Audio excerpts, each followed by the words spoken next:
Kiko, capitán, por su veteranía, ha vuelto al Real Madrid hace nada y ya está hoy recogiendo esos minutos. Juanma. Sí, quería deciros que bueno, que en el disco duro de los recuerdos del fútbol, sobre los himnos tengo guardada la marsellesa en Saint-Denis, el himno de Brasil en Maracaná, que fue increíble, pero el de hoy, el de Guinea Ecuatorial aquí en Malabo, en el campo, ha sido emocionante, de verdad que emocionante cómo han cantado los guineanos su himno, con qué pasión y cómo están afrontando este partido. No os imagináis cómo se vive el encuentro aquí en el estadio. Es un día inolvidable para todos los habitantes, ¿no? Y la verdad es que es un equipo hecho un poco con retales, con jugadores, muchos no son ni siquiera nativos en el país, etcétera, todo sobre este Sipo. Creo que solo hay tres, ¿no? Solo hay tres, sí. En Guinea Ecuatorial de la lista de Antonio Gutiérrez. Dejo para Donato la contestación a estas tres preguntas. ¿Por qué crees que jugó en Malabo la selección española de fútbol? ¿Por qué crees que un ministro español de Asuntos Exteriores, socialista y con fama de progresista, puede haber decidido voluntariamente formar parte de una asociación de amigos de Obiang? ¿Por qué crees que un presidente del Congreso de Diputados de España puede llegar a decir en Malabo, en presencia de Obiang, que es mucho más lo que nos une que lo que nos separa? Buenas tardes. Agradezco infinitamente esta invitación que me hizo la UNED y en especial la confianza de mi amigo y profesor Juan Aranzadi, que han posibilitado que me encuentre aquí hoy entre ustedes. Pese a estar rodeado de tan doctos sabios, no esperen una disertación académica. Hablaré de hechos que conozco bien, por haberlos vivido, por haber protagonizado muchos de ellos, por haberles dedicado innumerables horas de estudio y reflexión durante largas décadas. Llevamos años, demasiados años, siendo amables, discretos, siendo buenos chicos. Hemos perdido demasiado tiempo en ensoñaciones ingenuas, aguantando humillaciones, esperando que otros resuelvan nuestros problemas. Les anuncio que eso ha cambiado. Pueden matar a este humilde mensajero, pueden aniquilar de cualquier forma a este pobre testigo, pero les aseguro que no soy el único guineano con conciencia y determinación. Otros compatriotas que sienten lo mismo, porque todos lo padecemos, incluida la inmensa mayoría de esos que en apariencia colaboran con la opresión, no dejarán caer el estandarte. Iba a decir antorcha, pero esa palabra ya suena fea. Demasiados guineanos han muerto por causa de nuestra libertad. Demasiados guineanos han muerto en la indignidad. Paremos esto porque lo podemos parar. Tenía 17 años el 12 de octubre de 1968. Me encontraba en España terminando el bachillerato en un colegio de religiosos donde cincelaron en mi espíritu valores como el esfuerzo y el sacrificio, el amor al estudio y a la verdad, pero sobre todo la honestidad y el sentido de la dignidad. Valores que, junto a la libertad como bien supremo, no contradecían, sino reforzaban las enseñanzas y el ejemplo de mis mayores, depositarios de mi tradición fan. Mis padres, Pedro Ndongbeo y Margarita Maquina, mis tíos, mis abuelos, forjaron esta doble identidad que ostento con orgullo. De manera que cuando dicen que los negros son tal y cual, yo no me veo reflejado ni reconozco a mi gente en esa imagen perversa que esparcen los manipuladores y algunos incluso asumen. No todos los negros son iguales. Los hay asesinos y la mayoría no hemos matado ni tenemos intención de matar. No nos identificamos con los ladrones porque la mayoría nunca hemos robado ni tenemos intención de robar. Los hay vagos y otros trabajamos más horas que un reloj. Que no nos revuelvan a todos en la indignidad porque ni es verdad ni es justo. Los negros normales, como los blancos normales, aspiramos a ver transcurrir nuestro tiempo sobre la tierra con la mayor tranquilidad posible, realizando los anhelos, satisfaciendo las necesidades, afrontando los desafíos cotidianos inherentes a la condición de existir. También somos hijos de la utopía, soñamos con la felicidad. Todo lo demás son mitos y tenemos la obligación de enterrar tales mitos. El hecho de que más de 46 años después de aquel 12 de octubre siga aquí tiene unas consecuencias y tiene una lectura. Ayer cumplí 63 años. Esto da una vida frustrada, sin alcanzar a realizar los anhelos. No vinimos aquí a soportar estos fríos. No vinimos aquí a buscar mujeres blancas. No vinimos aquí para admirar monumentos. Vinimos para adquirir conocimientos que, según nos dijeron, nos depararían una vida mejor. Vinimos a construir nuestro futuro y el de todo nuestro pueblo. Pero el futuro llegó y diría que casi ha pasado. Descubrimos que todo resultó una gran mentira. Nos engañaron y es natural que estemos indignados. Cuando en mi colegio leí por primera vez Todo se derrumba, la novela de Chinua Achebe que decidió mi vida, como bien recoge el profesor Otabela en el estudio que dedicó a mi trayectoria vital y profesional, aquí presente, al que aludió antes el profesor Aranzadi, una de mis reflexiones fue si había merecido la pena que unos extranjeros descoloridos, oye, no es despectivo, está demostrado por la ciencia evolutiva, surgidos de las aguas invadieran nuestras aldeas. Hubiera sido mejor permanecer en nuestras selvas, con nuestros climas insalubres pero cálidos, con nuestras comidas bien nutritivas, aunque para otros asquerosas, con nuestras tradiciones salvajes, porque jamás hubiésemos sido humillados. Pero nos trajeron aquí embaucados y llenaron nuestras cabezotas con ideas ilusorias, nos obligaron a aprender a leer y escribir y ahora no saben qué hacer con nosotros. Nos han inutilizado para la supervivencia en nuestra naturaleza y nos han inutilizado para la vida en su civilización. ¿Qué esperan, pues? ¿Que nos callemos ahora y olvidemos que existe libertad de expresión? ¿Que reprimamos nosotros mismos nuestros derechos y ni podamos ni patalear? ¿Que arraiguemos en este erial? De Madrid a Murcia no hay ni un solo árbol. ¿Es un sitio para arraigar? Imposible. Hemos aprendido los trucos, así que ahora aguántenos. Y si no, no habernos mostrado el camino. Nadie les llamó a Guinea. Ilustres estudiosos, como el antropólogo que citó antes Aranzadi, Gustavo Nerín, han descrito bien qué fue la colonización.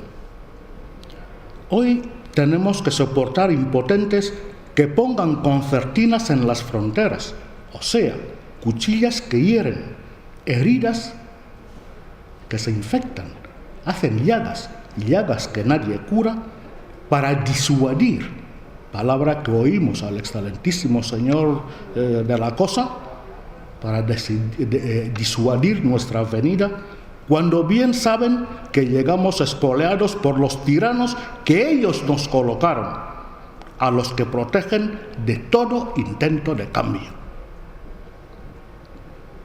Voy a darle un consejo, gratuito por supuesto, al excelentísimo señor ministro de la Cosa. Las minas antipersonas disuaden más, son más disuasivas. Que las siembren de una vez y se dejen de eufemismos que a nadie engañan. No hay noticia de que hayan disuadido la entrada de ninguno de los numerosos evasores de nuestras divisas que desembarcan a diario en barajas desde mullidos butacones de business class para depositar ese inmenso botín en sus bancos que conocemos. Las vallas con concertinas son para nosotros, los pobres diablos que huimos de las tiranías impuestas y sostenidas desde aquí. Y mientras no cambien su relación con nuestros países, la inmigración será imparable. Seguiremos viniendo, aunque solo sea para dar dolor de cabeza.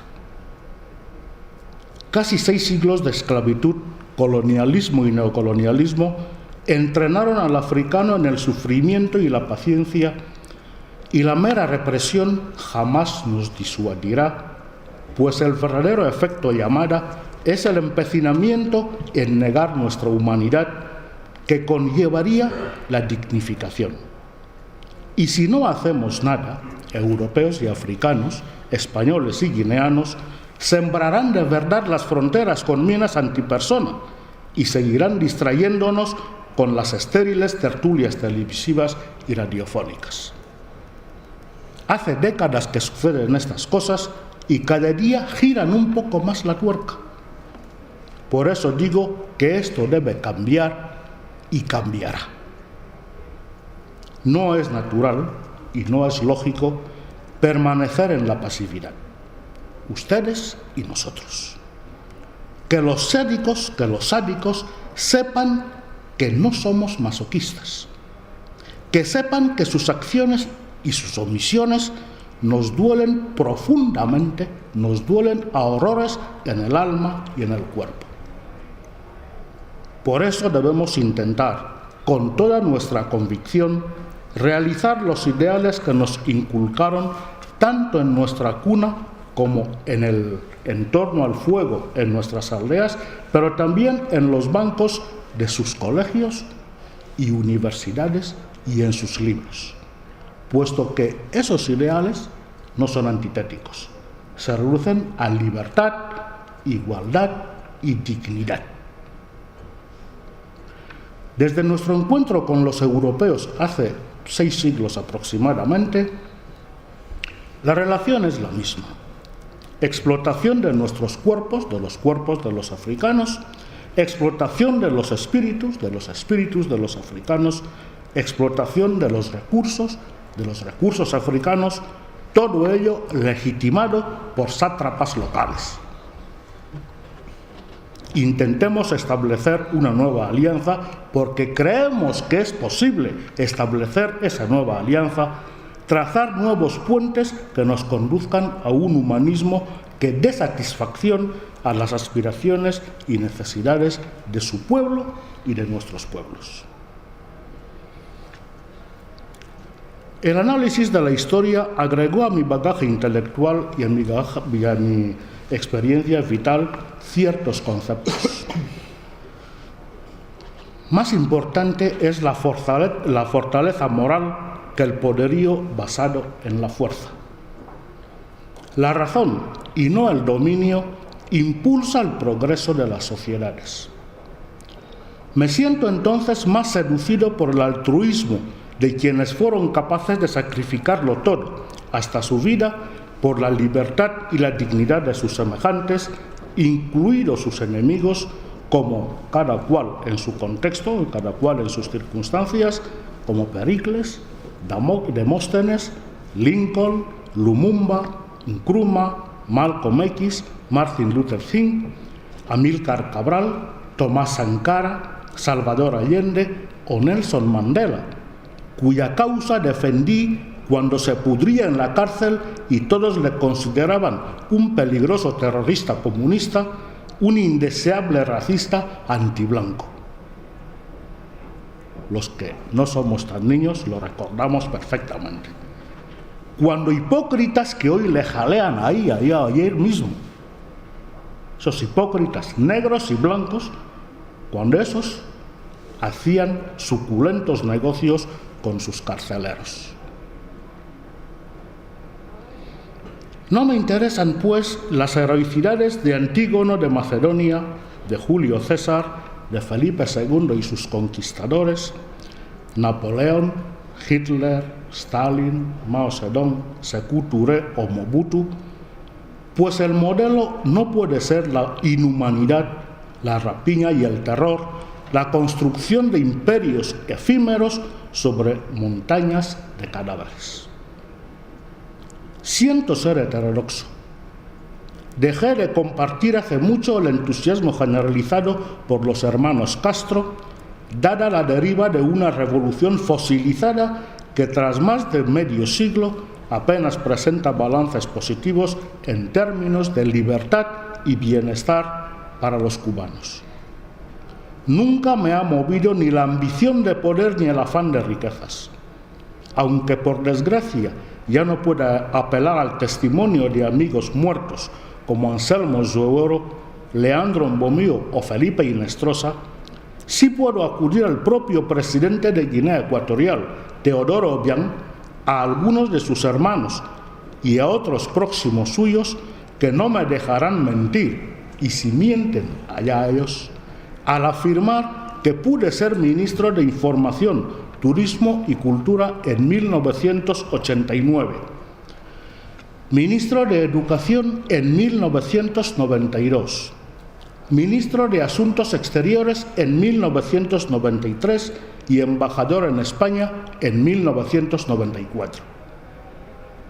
Un allegado de ese autoproclamado dictador de normas me pidió mi número de cuenta en España en junio de 1994 para que me ingresaran todo el dinero que quisiera, porque, según me dijo, los españoles no te pagan nada.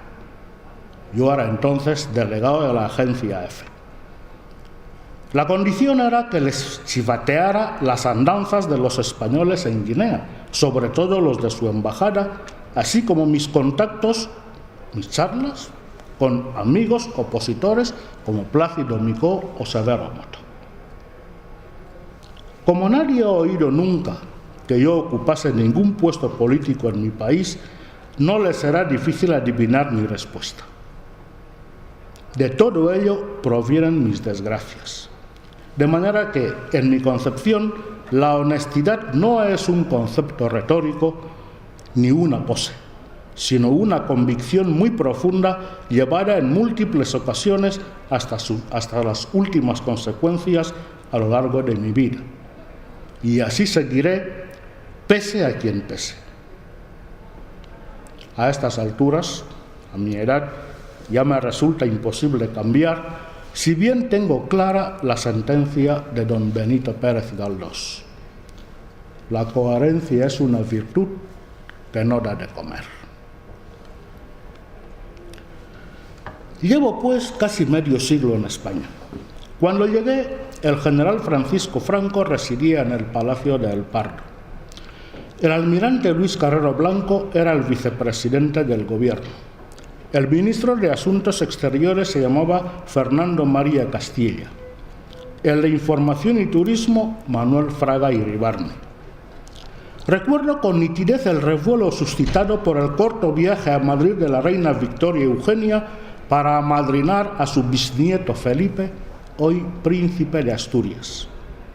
Recuerdo con claridad aquel 18 de julio de 1969, cuando Franco instauró como heredero a Juan Carlos de Borbón.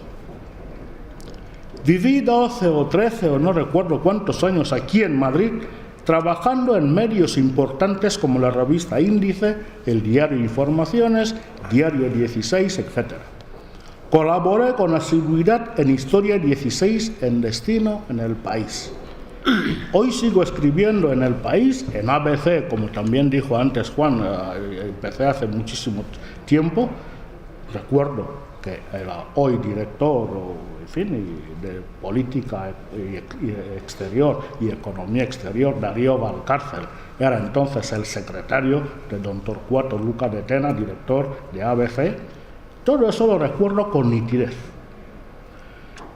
Ahora sigo escribiendo pues en esos sitios y donde me llaman, donde puedo. Mantengo desde hace 18 años una columna mensual en Mundo Negro, revista en la cual se me puede leer desde 1976.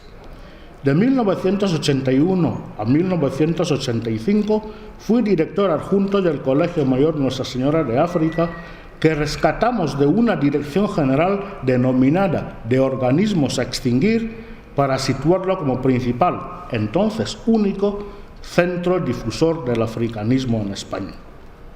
Además de mi contribución al conocimiento de la historia de mi país, pues escribí el primer libro sobre el tema, que abrió un camino ahora fructífero, puedo afirmar que la Asociación Española de Africanistas, cuya deriva posterior no comparto, fue creada a idea mía y con mi agenda, como recordarán, entre otros, Carlos González Echegaray, Carlo Caranchi y, por ejemplo, Marta Sierra, que son socios de primera hora.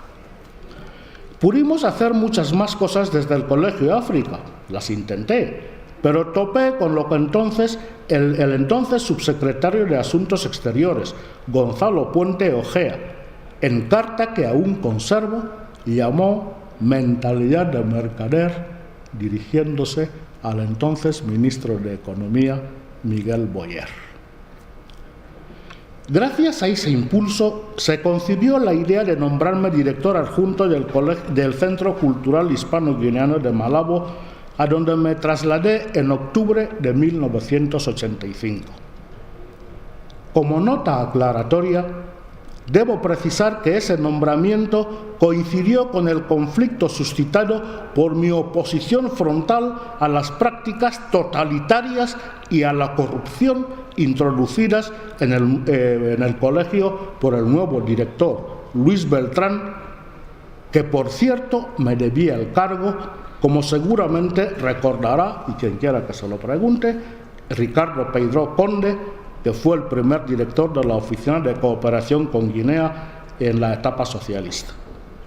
Creo ser un tipo amable y de trato fácil y tengo a gala no ser sectario, pero debo admitir que Beltrán es una de las dos únicas personas de las miles que conozco a lo ancho del mundo a las que me he negado y me sigo negando a dar mi mano.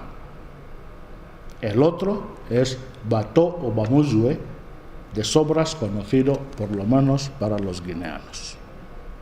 Nunca le he dado mi mano a Bato. Mi labor en Malabo es suficientemente conocida y sus frutos permanecen, sobre todo en la promoción de la literatura, de las artes plásticas y la música de mi país. Uno de mis logros más estimados fue la creación del Centro Cultural Español de Bata. Todo eso está ahí, aunque nadie parezca querer reconocerlo hoy, siquiera aquellos que viven, y muy bien, de mi esfuerzo, debido a la nitidez de mi oposición contra la tiranía imperante en Guinea Ecuatorial. Somos perseguidos por lo mismo que otros son premiados. Tomamos nota de ello. Desde 1987 simultaneé, a petición de compañeros y amigos como Miguel Ángel Aguilar y Andreu Claret Serra, mi puesto en el Centro Cultural con la corresponsalía de la Agencia EFE en Malabo. Tras sanear la estructura de aquella oficina en todos los sentidos, renuncié a ese trabajo, aunque seguí colaborando con mis sucesores. A raíz de episodios lamentables que ilustran bien cuanto ocurre en Guinea, la concepción que su dirigente tiene del poder, de la prensa y de las relaciones con España, en 1992, no voy a contarlo aquí porque, en fin, no me parece bien, pero fue muy lamentable cómo Margarita Sánchez, tuvo que salir de Malabo en una camilla, los que estábamos ahí lo recordamos, evacuada en un avión, en fin, la delegada de EFE, que me precedió. En fin, a raíz de ese episodio de Marga, fui nombrado delegado de EFE para África Central, hasta que yo mismo tuve que huir en octubre de 1994. Las circunstancias de mi salida de Guinea son bien conocidas por, entre otras personas, Alfonso Sobrado Palomares, entonces presidente de EFE, y José María Rirao, que entonces era ministro consejero en la Embajada de España. Y lo descubriría tiempo después, oh casualidad, Miguel Ángel Moratinos, director general de África, con Javier Solana.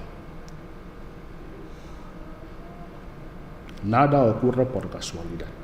Y algún día contaré cosas.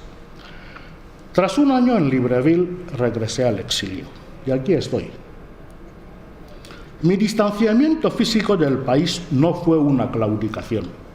Soy guineano donde esté y trabajo y seguiré trabajando por la libertad y prosperidad de mi patria y de mis compatriotas con las únicas armas que tengo, que son la palabra hablada y la palabra escrita. Cuando la palabra es justa, penetra mucho más que las balas, aunque un conspicuo torturador, el general Manuel Nguemamba, sostenga lo contrario. Y yo creo que es más eficaz la palabra que la violencia, porque permanece en las mentes y en los corazones durante siglos e incluso durante milenios. Hoy día seguimos leyendo a los clásicos griegos, por ejemplo. La nostalgia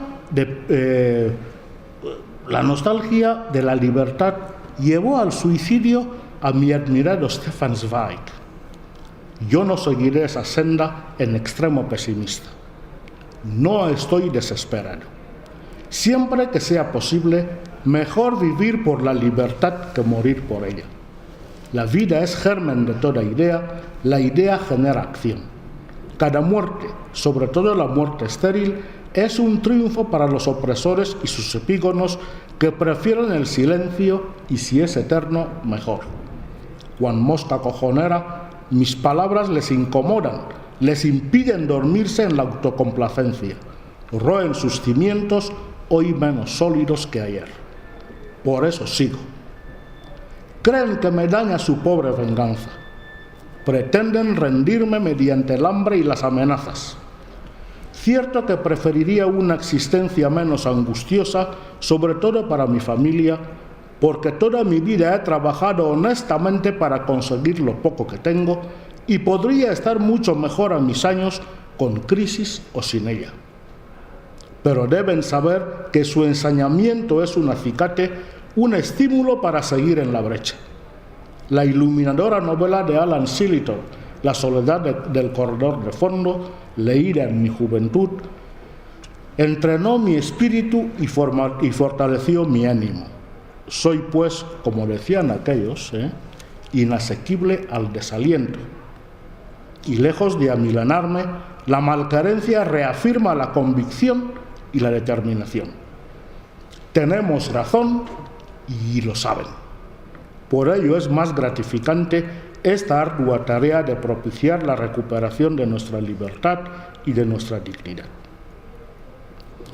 De manera que tengo suficiente experiencia. Conozco muy bien el entramado, los entresijos de las relaciones entre España y Guinea Ecuatorial. No solo desde la investigación intelectual, sino desde las vivencias, como dije antes.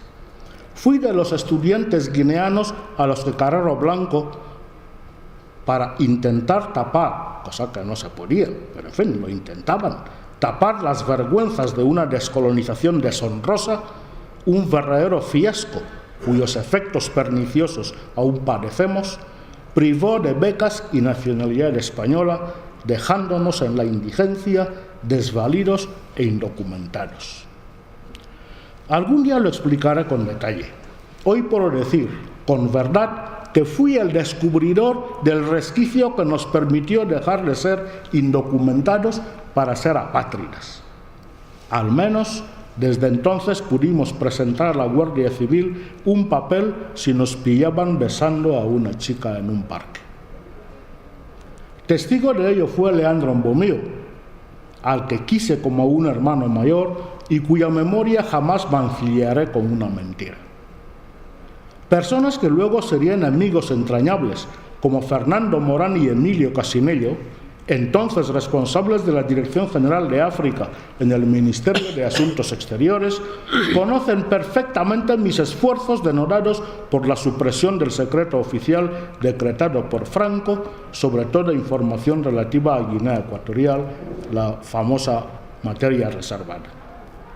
Prominentes personajes de la época conocen bien cómo y por qué elaboré y distribuí a todos los partidos de la oposición democrática española, no solo a los socialistas, como se tergiversa sin conocimiento arteramente, el luego famoso dossier Trevijano, que permitió a España realizar una transición sin excesivas convulsiones, cuyos beneficios disfrutan hoy 45 o 47 millones de españoles. Esteban Zuengomo, Andrés Moisés Mbada y Andrés Nchuchuma han fallecido, pero aún viven Juan Balboa Boneque, Anacleto Lomi Bui y el sacerdote Jesús Ndombane, que pueden dar fe de cuanto digo. No es necesario remontarse al escándalo Nombela, un episodio acaecido durante la Segunda República, tema de investigación que brindo gustosamente a los historiadores aquí presentes, para ilustrar que Guinea ha influido de manera determinante, más de lo que se supone, en algún periodo de la historia de España. Y por las trazas parece que algunos no han aprendido esa lección.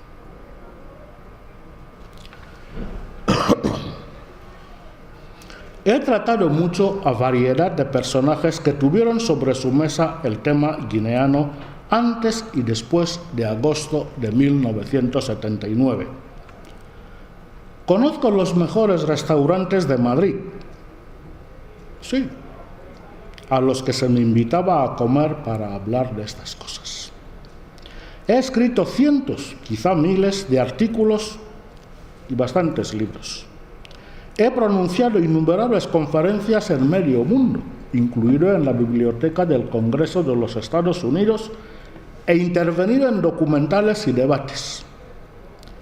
Pude seguir de cerca la actividad, o más bien lo contrario, de los cooperantes en la isla y en la parte continental, así como los avatares de todos los embajadores de España, cónsules y funcionarios, desde José Luis Graullera hasta hoy, a la mayoría de los cuales conocí y conozco personalmente, e incluso a algunos les di el consejo que me pidieron.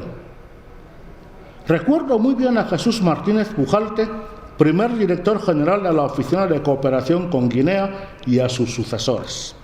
Alguna idea mía fue útil durante el proceso de creación de la Agencia Española de Cooperación Internacional con Fernando Riquelme.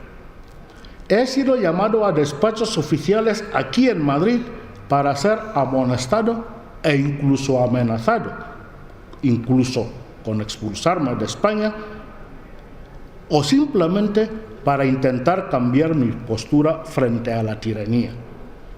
Pues bien, toda esa experiencia empírica e intelectual me permite decir aquí hoy que España siempre se ha equivocado y siempre se equivocará mientras no comprenda que Guinea Ecuatorial no es propiedad de una sola persona, de una sola familia, de un único clan.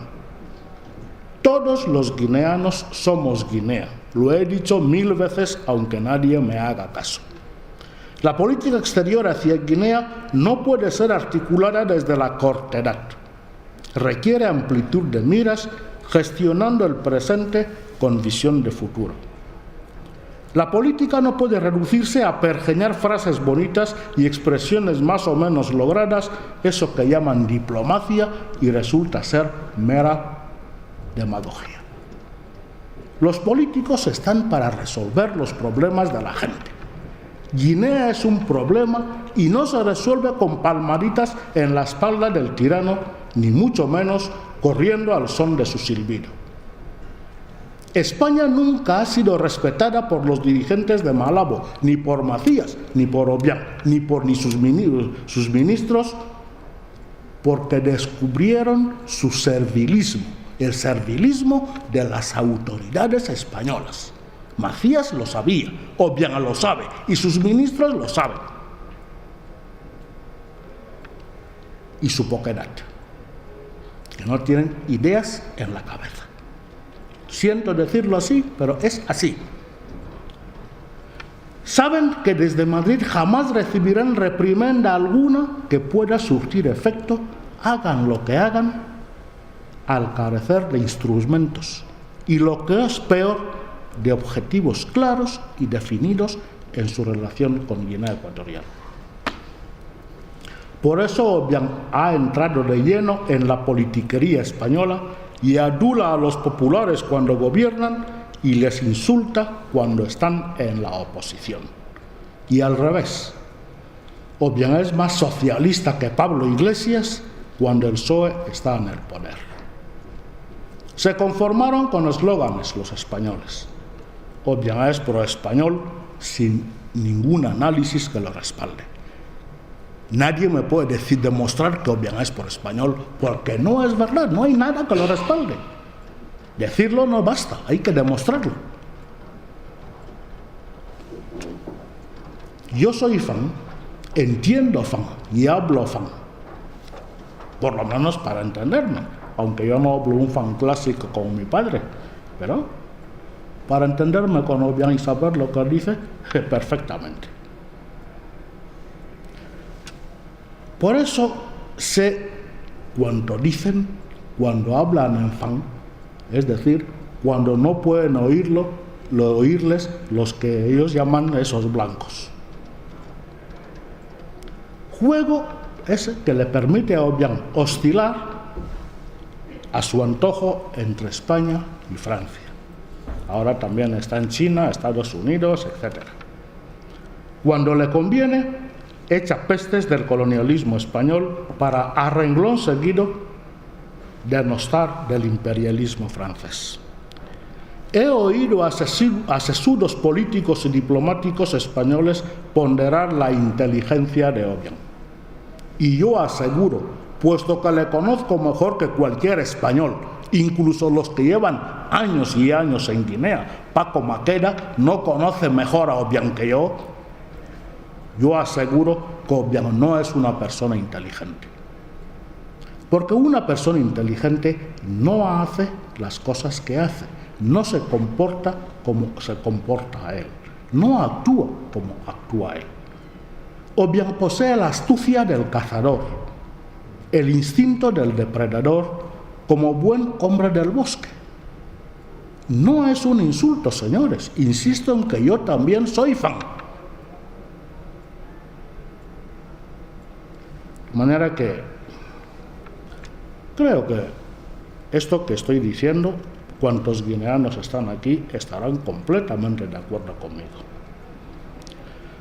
Si añadimos la mala conciencia de colonizadores nada brillantes, aunque se derriten cuando les halagan los oídos, que ni siquiera conocen la historia de su paso por Guinea y se contentan con gestos propios de un patrioterismo decimonónico, como acaba de contarnos el profesor Aranzadi, se comprende mejor por qué Obiang logra engañarles a todos desde hace tanto tiempo, mucho antes de que le colocaran donde está. Obiang era la mano derecha de Macías, el jefe de los escuadrones de la muerte en la isla de Bioko, y así fue ascendiendo desde alférez a teniente coronel, viceministro de defensa, todas esas cosas que era el día que derrocó y fusiló a su tío, engañando a todo el mundo. Y cuando intentamos decirlo, que señores, nos obligaron a callar y me amenazaban con expulsarme de España, en despachos oficiales de Madrid. Cuando iba a ser engullido o bien por la maquinaria sanguinaria diseñada y alimentada por él mismo, supo convertirse en víctima del sistema del que él mismo era el amo. Esa es la verdadera historia de lo que llamaron golpe de libertad. Perfecto simulador, embauca y seduce a todos los presidentes españoles, desde Adolfo Suárez al actual. Recordamos su primer viaje a Madrid en 1980, durante el cual fue agasajado con un mimo extraordinario. Los acuerdos entonces suscritos, recogidos en un tratado de amistad y cooperación, fueron letra muerta a las pocas semanas, no llegaron ni a meses. Ninguno subsiste, por supuesto. Los culturales se reducen a los centros culturales, al de Malabo y Bata y a la UNED. Y todos ya sabemos, en fin, que su fecha de caducidad, estoy seguro de ello, está decretada, a la vista de recientes acontecimientos que todos conocemos. Y si no se conocen, pues que se enteren. Lo que ha ocurrido hace unos días en el Centro Cultural de Bata, amenazando al embajador con quemarle ahí dentro. Esas cosas ocurren aunque se hurtan a la opinión pública española. Y eso debe terminar. Hace pocos días en Bata. Y sabemos lo que acaba de decir el profesor Aranzadi sobre la UNED. De manera que crearon Guinea Española de Minas, GEMSA, y nunca llegó a funcionar tal empresa porque Obiang prohibió las prospecciones mineras. Crearon Guinea Española de Petróleos, GEPSA, con Hispanoil o Irsol, y ahí están los resultados. Miles de millones de pesetas malgastados sin que España se beneficie hoy de ni una sola gota de petróleo. Crearon el Banco Exterior de Guinea Ecuatorial y España, el Guinextebank, arruinado por Obiang y su familia. Yo estaba ahí y soy testigo de personas del entorno, de la familia de Obiang, que mandaban sin tener ni siquiera una cuenta corriente en el banco. Mandaban que el interventor Rosendo, digo los nombres porque no estoy mintiendo, vete a decir a Rosendo que me mande 5 millones de lo que fue, de Franco Estefa. Y le traían delante de mí a la señora esa 5 millones de... Digo, joder, qué rica eres, ¿cuánto? No, pues yo no tengo ni cuenta ahí.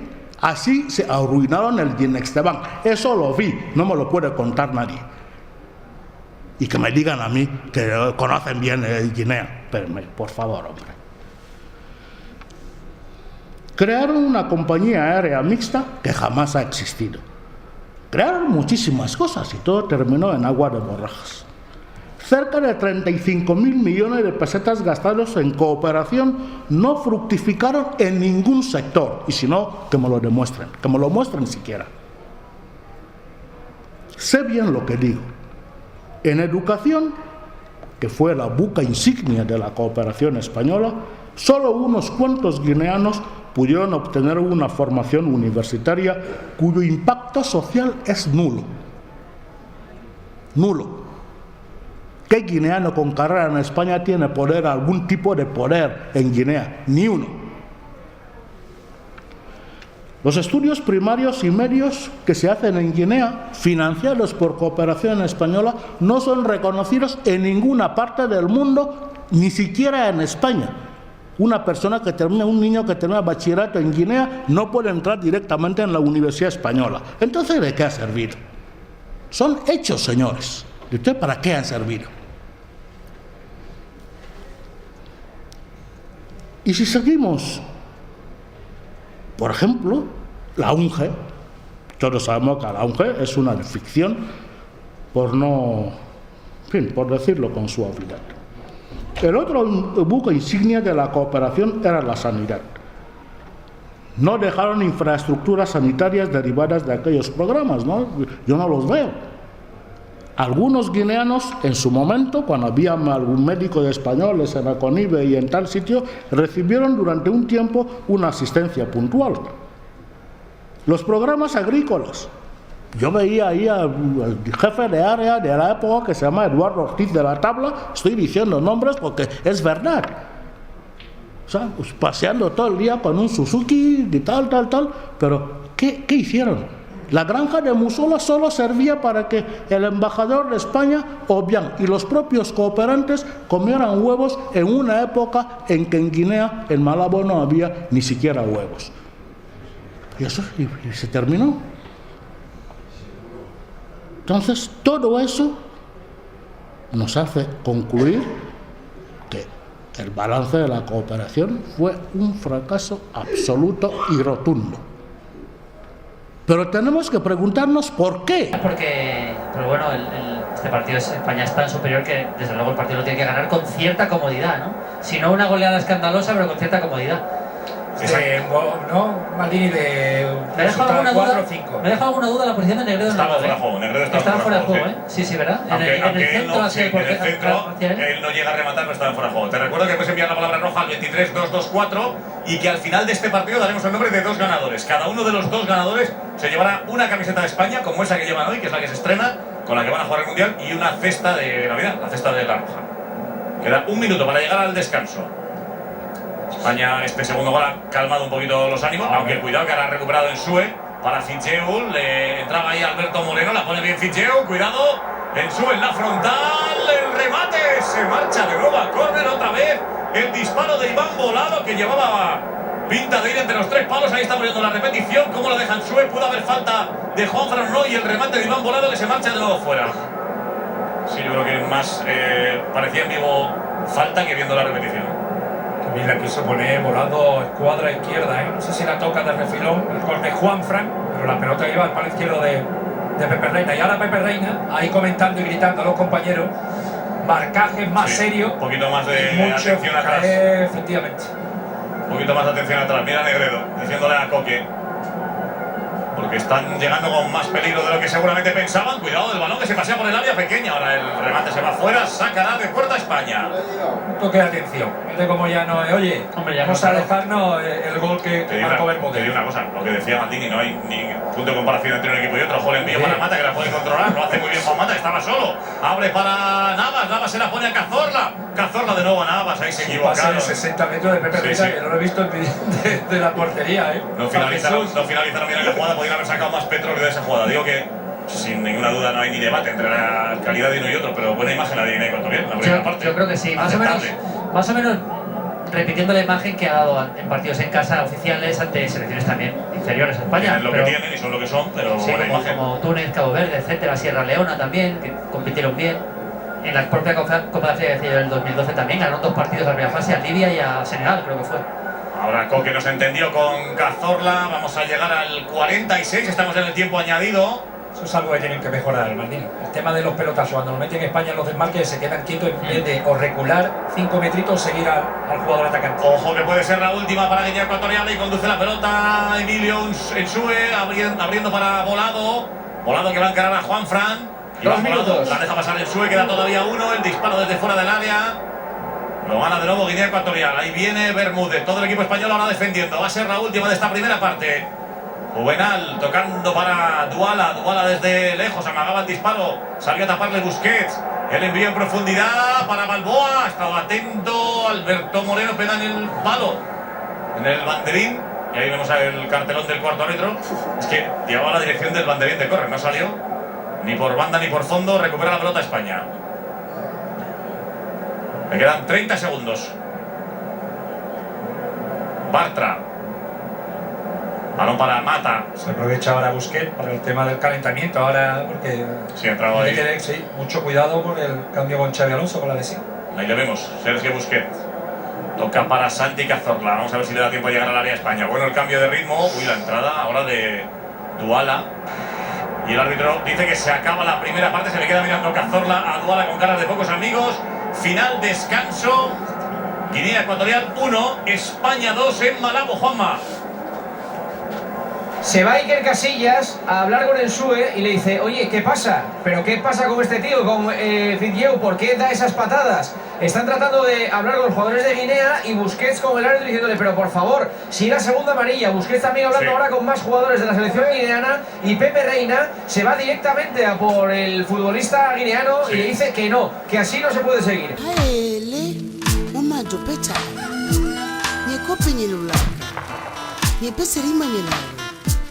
Erupe tori bielebo. O me peno poña paula. Ilara ila pulo palelebo.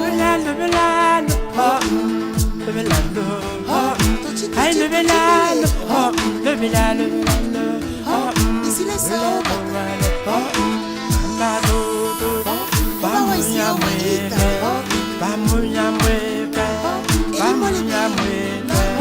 Hombre bizila.